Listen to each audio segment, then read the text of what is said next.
ডিজিটালের প্রভাব বাড়লেও বইয়ের প্রভাব কমেনি। বই হৃদয়কে সাজায়, তাই বেশি বেশি বই পড়ুন। ৪৮তম কলকাতা বইমেলার উদ্বোধনী ভাষণে পশ্চিমবঙ্গের মুখ্যমন্ত্রী মমতা বন্দ্যোপাধ্যায় একথা বলেন। মঙ্গলবার কলকাতার সল্টলেকে বইমেলা প্রাঙ্গণে আয়োজিত অনুষ্ঠানে রীতি মেনে ৪৮ বার টেবিলে পরপর হাতুড়ি পিটিয়ে বই পার্বণের আনুষ্ঠানিক সূচনা করেন তিনি।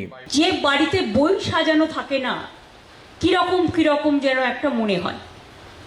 বই হচ্ছে একটা অন্যতম, বলতে পারেন ইটস নট ডেকোরেশন, এটা হৃদয়ের ডেকোরেশন। বই হচ্ছে আমাদের friend, philosopher and guide. Kolkata বইমেলায় এবার নেই বাংলাদেশের প্যাভিলিয়ন।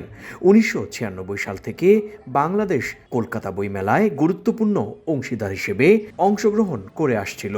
তবে এবার মেলায় বাংলাদেশ না থাকায় অনেক পাঠকই আশাহত হয়েছেন। বাংলাদেশের যে অবস্থায় ছিল ঠিক সেই অবস্থায় আছে। আমরা কোনো ইনস্ট্রাকশন আর পাইনি, এবং যদি কোনো ঊর্ধ্বতন কর্তৃপক্ষের কোনো রকম ইনস্ট্রাকশন কিছু আসে তখন সেই মতন ব্যবস্থা নিতে হবে। এবারের মেলার থিম কান্ট্রি জার্মানি, এছাড়াও পেরু, স্পেন, যুক্তরাষ্ট্র, যুক্তরাজ্য, নেপাল ছাড়াও ৮টি দেশ অংশ নিয়েছে।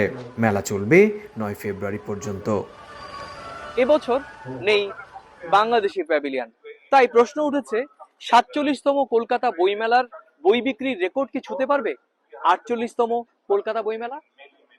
কলকাতা বইমেলা থেকে সুব্রত আচার্য, সময় সংবাদ।